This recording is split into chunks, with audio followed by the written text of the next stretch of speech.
السلام عليكم. هاد الايام المغاربه مازال فرحانين بفوز المنتخب ديالنا بكاس العالم للشباب، انجاز تاريخي خلى العالم كامل يهضر علينا، واكد ان الكره المغربيه ماشي غير حكايه حظ، بل مشروع كيتبنى جيل على جيل. وسط هاد الاجواء الزوينه رجع اسم حكيم زياش يتداول بقوه في وسائل الاعلام المغربيه والعالميه. نجم المنتخب الاول واللي كان واحد من رموز الجيل الذهبي كيمر من فتره صعيبه في مسيرته الكرويه. من بعد التجربه القصيره مع نادي الدحيل القطري فسخ العقد ديالو في شهر ماي، وبقى بلا فريق تقريبا 5 شهور كامله. بزاف ديال الناس تسالوا واش انتهت قصه زياش في الملاعب الكرويه. جا واحد العرض من نادي سي اف ار كلوج الروماني، ولكن الصفقه طاحت في الماء في اخر لحظه. السبب حسب الصحافه كان مشكل في ركبته ومطالب ماليه كبيره بزاف على نادي بحال كلوج. من بعد سمعنا على اهتمام من نادي إلتشي الاسباني، ولكن حتى هما ما مشاوش بعيد حيث الحاله البدنيه ديالو ما كانتش مطمئنه. وسط هذا الغموض كامل خرج الخبر اللي فاجئ الجميع. الوداد البيضاوي اعلن رسميا التعاقد مع حكيم زياش في صفقه انتقال حر بعقد كيوصل حتى سنه 2027 مع امكانيه التمديد.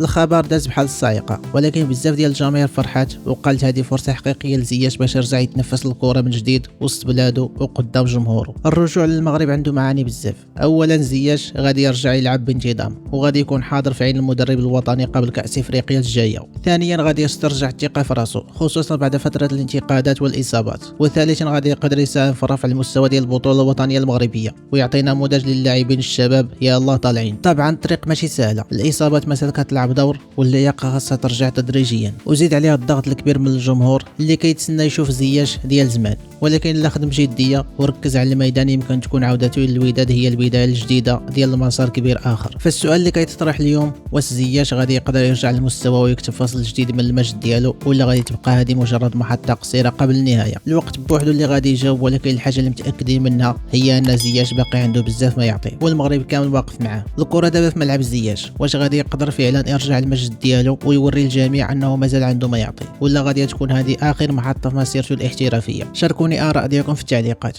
واش كتظنوا ان خطوه الوداد غادي تكون بدايه جديده ولا النهايه ديال الحكايه؟ شكرا على حسن المتابعه، والسلام عليكم ورحمه الله تعالى وبركاته.